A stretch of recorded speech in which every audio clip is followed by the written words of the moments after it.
Hey guys, it's Andrey, and in this video we're going to start the discussion of the Queen's Gambit accepted. We're going to focus on the lines without knight to f3. After moves d4, d5, c4, black accepts the gambit with d5 takes c4, and here white has a choice. So as I said in this video, we are not going to discuss knight to f3 move, which is considered the main line. We're going to look at other possibilities. Let's start with the is thing. So black has just captured the pawn, so black is a pawn up. What if white tries to regain the pawn directly with the queen to a4 move? So it's not only the attack against the pawn, as you can see, it's also check. So it looks like white is going to win the pawn back. But the problem is black responds with the knight to c6 move, covering the king, developing the knight, and attacking d4 pawn twice. And now, if white tries to defend the pawn with, say, e3 move, which looks very natural, now pawn is definitely defended and c4 is attacked twice, so white is going to capture this pawn next move. Black has a nice possibility. It is e7, e5 move. By the way, it is one of the main reasons why knight to f3 is, well, a bit more flexible than playing anything else at the beginning, because white will control in that case the e5 square. If white doesn't control that square, well, black almost always has this interesting counter-attacking resource. So what's the problem with the e5 here for white? d4 is hanging again, and if, for example, white captures on e5, black has a possibility to develop another piece by playing bishop to d7 move, and there is a threat of just taking on e5 next move. Obviously, white can regain the pawn by taking on c4 here. Let's say queen takes c4, but then knight captures on e5 and black is just fine. So as you may notice, white spent the time on moving the queen only, while black has developed his minor pieces and has good chances to continue with the development. It's not restricted, so knight f6, bishop from f8 goes somewhere, and everything is just okay. So as you can see, queen a4 doesn't quite work. It doesn't give white anything here in this position. So let's get back to the situation after d takes c4 and look at other options. So the next option is to try a4 move. So what is the idea behind this push? Well, in many cases, if you attack c4 pawn, black has a choice between just giving up that pawn or protecting it with a b7, b5. So if black manages to play b5, well, in many cases, he just keeps the extra pawn. So what if white starts with the a4, controlling b5 in advance to simplify the regaining of the c4 pawn? So here we deal with the same problem. The main change of the situation after d5 takes c4 is that the d file is open, and black can use this file for counterattack. Black can exert additional pressure on d4. In this situation, black again has this nice option of playing e5, and white is in trouble because it feels like black simply grabbed the initiative. d4 is under attack. There is a sort of threat of bishop b4 check with the tempo development of the dark squared bishop. If, for example, white doesn't take on e5 and plays something like d5, it weakens c5 square, so black can easily use this square for a nice development of the bishop, exerting some pressure on f2. So this d5 itself may become a target after something like knight f6 or further undermining move like c6. So it's not good. But taking on e5 is also not so great, because in that case, black simply captures the queen. And after this exchange, we may notice that white lost the right to castle. You may argue that, okay, it's an endgame stage already, so what's the problem? Well, not really, because we have only exchanged queens, so it's kind of queenless middle game, and position of the king still matters. So black may continue his development in the very simple way, just attacking e5, then light squared bishop is being developed somewhere to e6 or f5, black castles along with the tempo, attacking the king, and simply starts the attack. So this also looks just awful for white. That's why white usually focuses on e3 or e4 move after d5 takes c4. So let's get back to that position and try to understand what happens within that line. So the first option, which is very natural, it is e2 to e4. We have discussed already that it is one of the main ideas behind the Gambit. So to get the control over e4 square, so why not to occupy the central square with the pawn right now? Moreover, it is the move which attacks c4, because now bishop can take this pawn next move, right? So here, black has several options. Again, the normal flow here is to focus on undermining the d4. But first, let's try to understand what happens if black goes greedy. For example, b7, b5 looks very natural, just to protect pawn c4. So it feels like a very solid defense, because even if b5 is undermined, for example, black has different options to protect it, like c6 or a6. But it's not quite the case here. White indeed continues with the a4 move, undermining b5. Now it's henning. It's clear that if black doesn't protect the pawn with the pawn, white will just capture it, and then c4 will become a simple target and will drop in one or two moves. So black has to react somehow. There are different options here. One of the possibilities to protect the pawn is c6. You should know that a6 doesn't work here because of a takes b5, so it's not really a defense. As you may notice, the rook is henning, so black cannot recapture. That's why the only chance to protect the pawn with the pawn is to play c6 here. And now white has a possibility of taking on b5. After c takes b5, black has an advantage on the queen side. So if we ignore everything up to d file and focus on the c, b, and a files, we may notice that black has 3 pawns against 1. It would be a nice advantage in the endgame stage, but the problem is we have just started the game. So these pawns are quite vulnerable, and white has a possibility to attack b5. There are different options. So one of the typical methods of attacking these pawns is just to undermine it with b3. But in this particular case, white also has very interesting knight to c3 move, which is a development with the tempo, attacking the pawn. If black plays something like a6, white again can exploit the motive of the henning rook on a8, just taking on b5 with the knight. If pawn moves here, which looks interesting, attacking the knight, it's also possible just to go away with the knight, and this pawn on c4 will be extremely vulnerable. I guess there are different options. For example, knight to d5 looks interesting, or simple knight to a4, anything literally. Queen to a4, check may be considered as well, just taking the pawn then. So it doesn't quite work, and if black protects the pawn with the bishop to d7 move, which is a developing move and looks like a solid defense, then white may play d5, and in this case, white gets a long-term compensation for a pawn. So it's a true gambit here.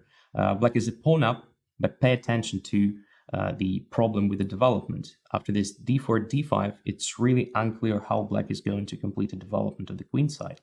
So c6 square is controlled, so this knight on b8 has no moves at the moment.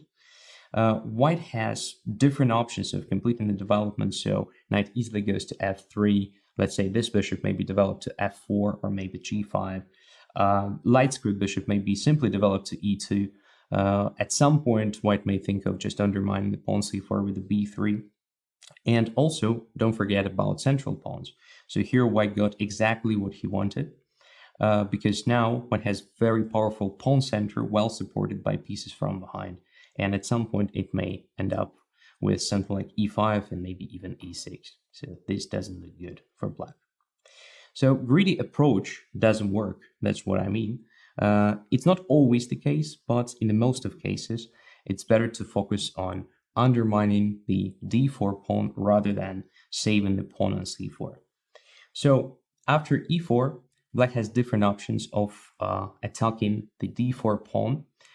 Let's start with the c5 move. So c7, c5 looks good. The same idea like behind e7, e5. So if white captures the pawn, there is an exchange of queens, bringing white's king to bad position and then starting the attack. But here white has different options how to react to that, so it doesn't really cause a serious problem. Main problem with the c5 is that it is only the attack against d4. It doesn't serve any other goal. So white can react with, let's say, d4, d5 move, grabbing the space, and c4 is still henning, as you may notice. And again, white is getting very strong center. Let's say black continues with the same strategy, just undermining central pawns after e6.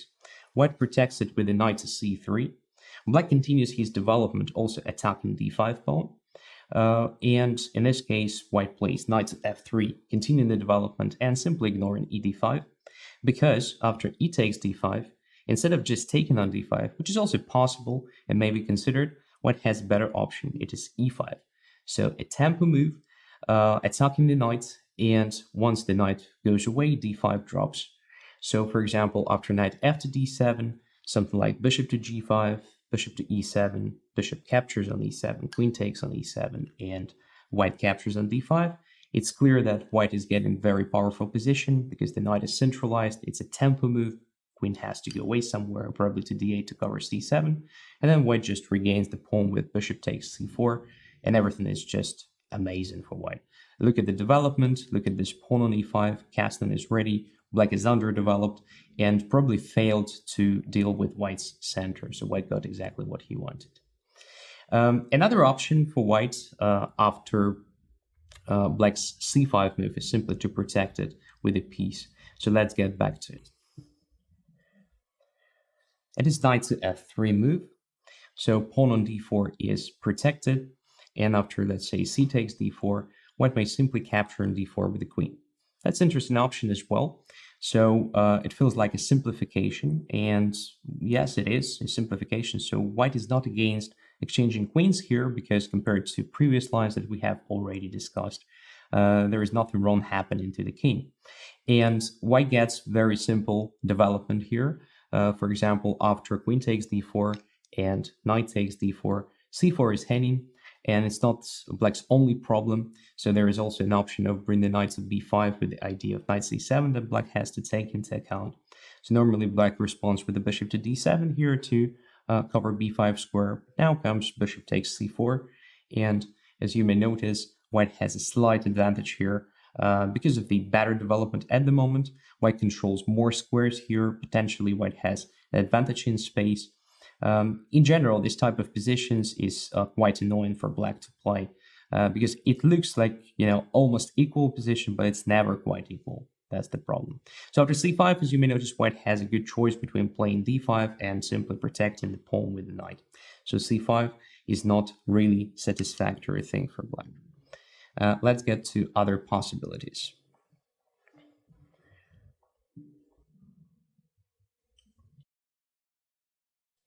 What if black tries to counterattack d4 combined with the development of the minor piece? Let's say knight goes to c6 here. Well, it looks not so bad, actually. Moreover, after white's natural reply d5, black can exploit this idea. Knight goes to e5. It looks strange a bit, but we should understand that if white continues with the attack against the knight, black has a nice option of bringing the knight to d3 with check, forcing the exchange of the light square bishop to the knight, and then material will be balanced, but black will have pair of bishops. That is the basic idea behind knight to c6. The problem, though, is that white can actually respond with the knight to f3, first defending the d4 pawn and also controlling e5. The natural response for black here, because as you may notice, black started the fight for d5, for d4 and e5 squares here, is bishop to g4, pinning the knight, and again attacking the pawn on d4. So now white responds with the d5 finally, and after knight to e5 may play bishop to f4.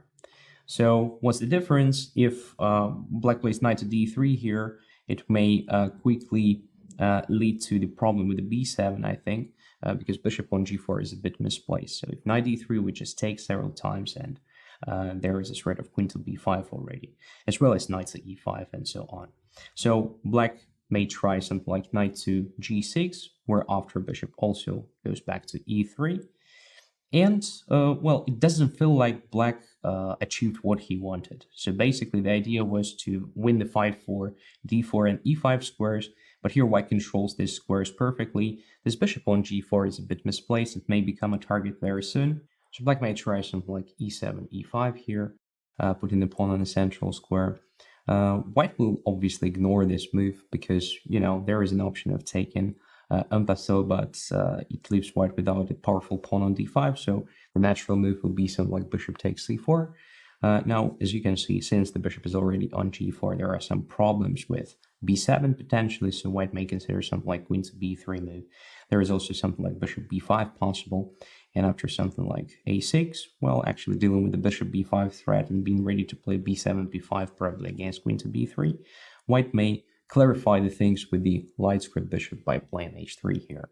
So if black captures on f3, white simply has pair of bishops, which is good.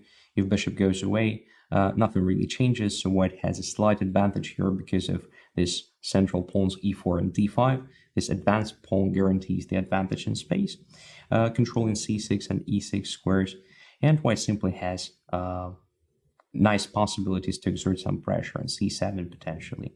Black is quite passive here, so I would not recommend to play this line.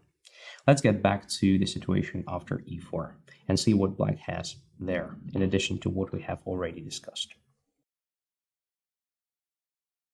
So now we're getting to two major continuations, two most important moves against e4.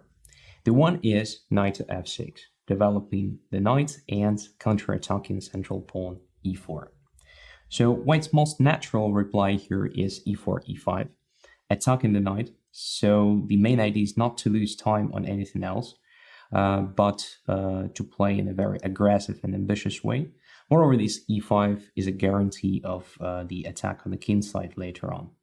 The problem with the e5, though, is that d5 square is vulnerable now, and black may use it as a nice spot for the knight, or just a good blockading square for any other piece. So knight goes to the center, knight goes to d5, white obviously captures on c4. Now the bishop exerts some pressure on f7, and black has to be very careful here. So the problem for black is that white has a bit more space, so it's not so obvious how to place the pieces in the right way so that every piece gets more or less active position. Obviously, black doesn't want to play something like e6 because bishop becomes quite passive here. So what black wants to do here is to develop the bishop somewhere, maybe to f5 or g4 prior to playing this e6 move. But as I said, black has to be very careful because f7 is always under pressure. So one of the possibilities for black here is just to play knight to b6, attacking the bishop, and again opening the d file, so now there is a pressure against d4. Another thing that happened after white played e4, e5, that d4 became a backward pawn. So it may be considered a weakness, and it should be the most natural target for black.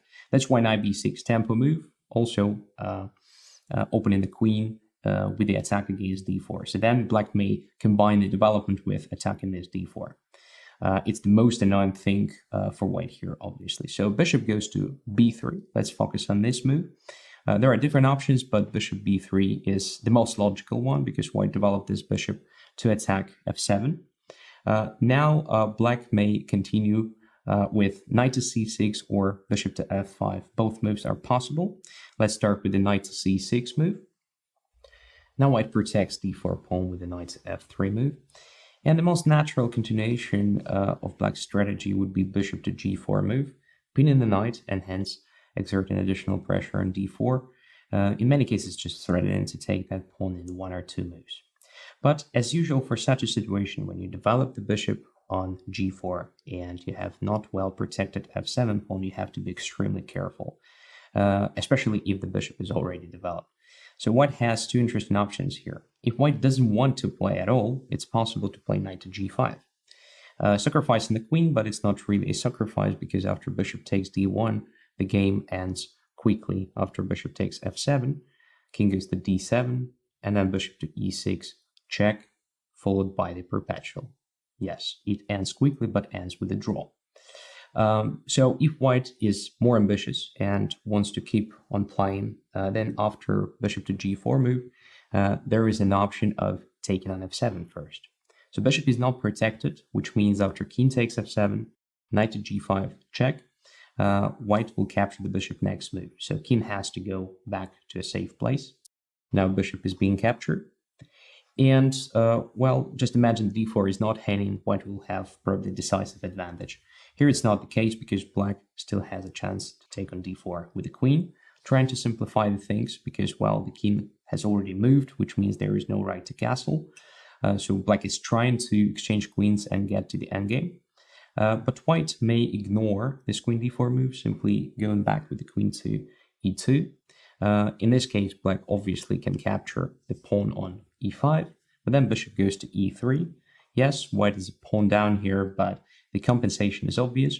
First of all, it is the king, which will stay in the center, and also the pawn structure. Pay attention that after losing f7 pawn, black got so many weaknesses on light squares, especially f7, e6, and white may use it as well.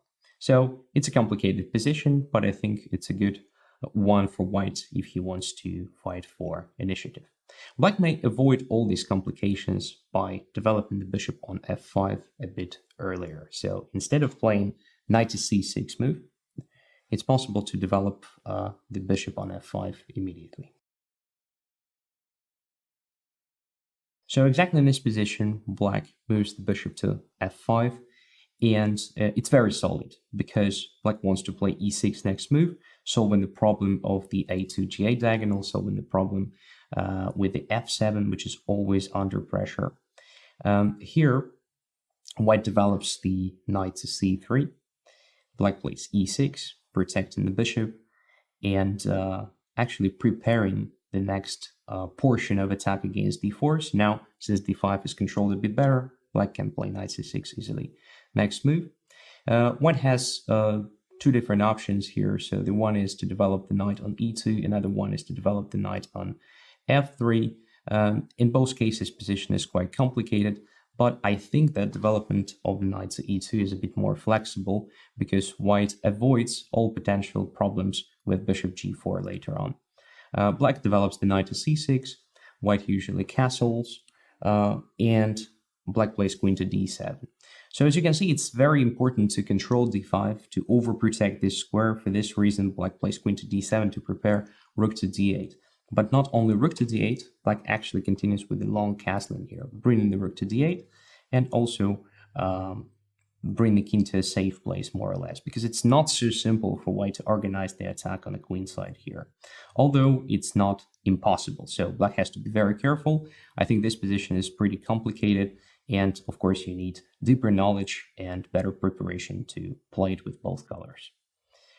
Now let's get to the other continuation, which is possible after white's e4. It is e5 move, which undermines the pawn immediately.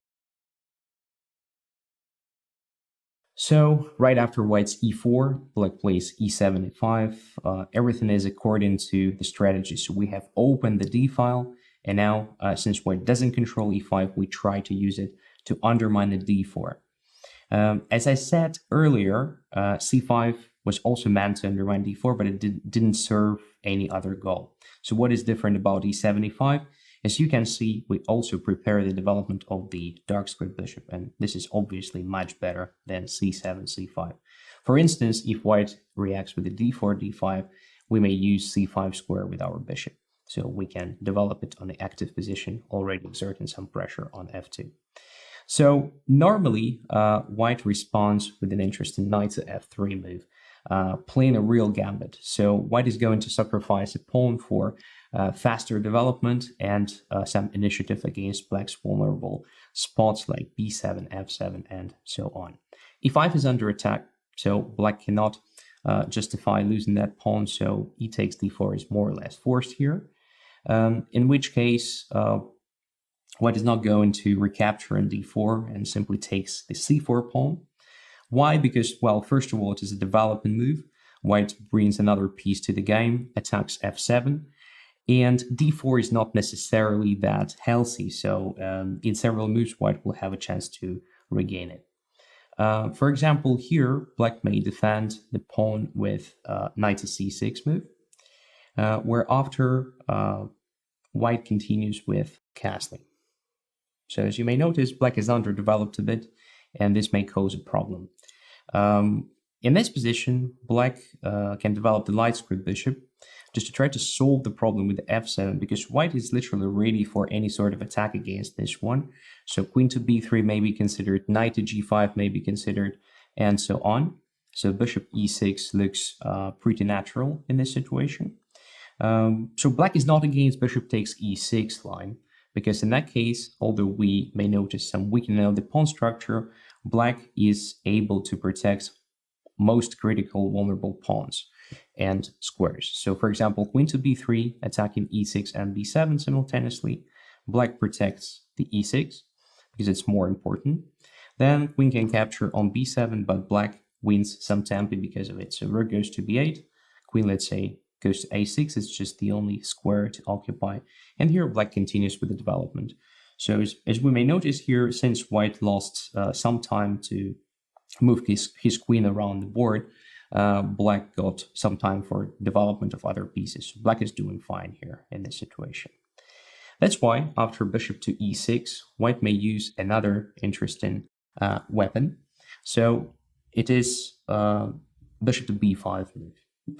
So bishop goes to b5 here, pinning the knight, which protects d4, and white is trying to damage the pawn structure, and it's almost inevitable here.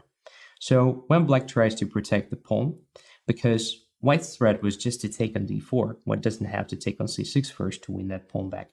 So bishop goes to c5 to protect it. Now it's already possible to exert additional pressure on knight c6, but white has even better option. It is b4, attacking the bishop. Very interesting situation.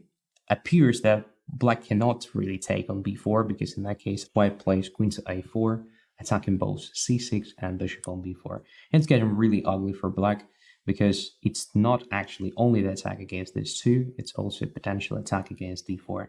So the problem, bishop cannot go to c5, because after that, white can capture on c6 twice, attacking the king and the bishop on c5, which means black inevitably runs into a big trouble after knight takes d4 next move. So bishop takes b4 is impossible, which means black is more or less forced to go back to b6 to keep pawn d4 protected.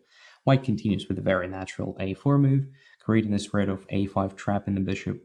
Now black may try a6, where after white captures on c6, and after b takes c6, gets very simple play against black's weaknesses. So the next move is a5, fixing the pawn structure, moving the bishop to a7. Then bishop goes to b2, attacking d4, and literally regaining it already. So black's only natural possibility here is to counterattack with knight to f6, and white may try to ignore this knight e4. For example, bishop takes d4 looks very promising, although in this case, almost inevitably we get the ending with the extra pawn for black, but the quality of the pawns is not very good. Let's say knight takes e4, bishop takes a7, rook takes a7. There is an exchange of queens possible, bring the king to not very good position. Probably because of it, it's better to start with queen takes d1, but it doesn't really improve black's position, because the main issue is, of course, this pawn. So after rook takes a7, knight goes to d4, starting the direct attack against black's weaknesses. Bishop goes to d5, then f3 kicks the knight away from the central position. Knight goes to d6, and then knight goes to c3. So yes, black is a pawn up, but the bishop is rather useless because it doesn't attack anything significant in this position, and these pawns are quite vulnerable. So this line is not necessarily the only possible within the e4, e5 direction, but it's pretty much what you may expect from this direction. So if you play it as black, I would recommend knight f6, but of course, it's your own decision. Let's get back to the situation after d5 takes c4 to look at another major direction, e3 move. So here white has another option to attack c4 and build a strong center. It is e3. So it looks very modest, and it is. So white is not fighting for e4. But, well, the idea is almost the same. So white wants to take the pawn on c4 and then base everything on a better presence in the center, because after all, white is going to have at least one extra central pawn compared to black. So we have discussed this already. b5 is not good here because of white's a4 move, and after c6, a takes b5, and c takes b5. White is winning the material after queen to f3, so it's impossible to protect the rook here. That's why black should base his play here on undermining white's d4 pawn, and it is possible with the help of c5 and e5 moves. We're going to focus on e5 because c5 immediately or after some preparation is going to give us the same position like after knight to f3 line, which we're going to cover in later video. So let's focus on e75. Why not to undermine the d4 since white has a problem with the d file right now. The same thing, so white cannot really take on e5 because the exchange of queens brings white's king to a bad position, and black may continue with a simple development and attack against it. So normally white just ignores it and takes the pawn on c4, allowing black to take on d4. And this leads to one of the most important patterns in Queen's Gambit accepted, position with the isolated pawn on d4. But compared to other lines here, the pawn is on the c file, not on the e file. It makes some differences, so in this case, one has better options to deliver the attack in the center and on the king side, so black has to be extremely careful. Moreover, this bishop is much more active compared to positions with the pawn on the e file, because when black has pawn on e6, it's much harder to get to f7. Here it's not the case. So after bishop takes c4, black continues with the normal development. It is knight to f6. White does exactly the same. Knight goes to f3, preparing castling, and already highlighting the weakness of the e5 square. So this is the main square for the knight in this position. Black continues with the bishop to d6 move, developing the bishop, preparing castling, and also controlling d6. White castles, black castles, and white continues with the knight to c3. So this position looks simple, but it's not. Black's main problem here is what to do with the light squared bishop, because it's not clear where to put it. Almost everywhere it is quite vulnerable. The first impression is that it will be quite okay on g4. So let's say bishop goes to g4, but it appears that white has a simple way of attacking this bishop immediately. So pawn goes to h3. Obviously, black doesn't want to give white pair of bishops here and tries to save the bishop, moving the bishop to h5. But then white continues with a straightforward g4, and after bishop goes to g6, knight jumps to e5. And here comes the understanding of why the pawn on the c file is not so good compared to the pawn on the e file. Just imagine a similar position with the pawn on e6. It would be much harder for white to play something like f4, f5. Here it's not the case. As you can see, f5 is not controlled. So in addition to all the activity that white usually has because of the knight on e5, white has this f4, f5 threat, which is quite annoying. That's why bishop g4 is not so cool. Black also has to take into account that white is going to develop his bishop on g5. One of the possibilities here is to put the knight on c6.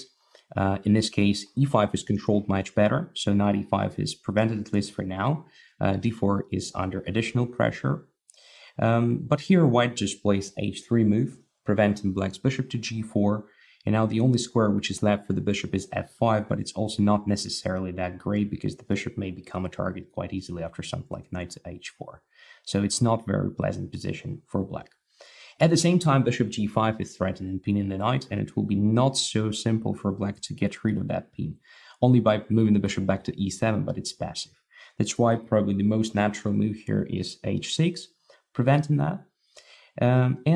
White has time to prevent black's bishop f5 now. So queen goes to c2. Very interesting possibility. So it's a prophylactic move. Controlling f5 square, so that's leaving black's light squared bishop only e6 square, but e6 is not necessarily that good. So black may try something like knight to b4, queen goes to b1, still controlling f5. Next, bishop goes to e6, because where to put this bishop is unclear. e6 looks more or less okay, but the problem is that after the exchange of bishops and f takes e6, we may notice that the potential weakness of isolated d4 pawn is now compensated with the weakness of the e6, because e6 is also isolated now. This position is more or less balanced. So after rook e1, queen to d7, let's say something like a3 or maybe bishop to d2, white has, well, a slight advantage, I guess, because it feels like black has a bit more weaknesses than white. White's only problem, and it's even a potential problem, so it's not a problem right now, is d4, but things like g6 square, e6 pawn may become a problem rather quickly. So, well, you decide if you want to play something like this as black, and I would recommend to try it as white for sure. So, in this video, we have discussed different possibilities for white in Queen's Gambit accepted, except for knight to f3 move, which is something that we're going to cover next time. And I will quickly remind you what is the main problem with not controlling e5 square, exactly the thing that knight to f3 does. So after accepting the gambit, black opens the d file, which means that it's possible to counterattack along the d file, exerting some pressure on d4. And one of these possibilities is e7, e5. And as you can see, it may work in almost any situation. So knight to f3, the move that we're going to cover in the next video, is fighting exactly this idea. So it prevents e5 for now. So the only real possibility to counterattack d4 will be something like c7, c5. But we know already that it's probably not optimal. Anyway, this position is not bad for black, and why it's not, we're going to cover in the next video. So let's do it.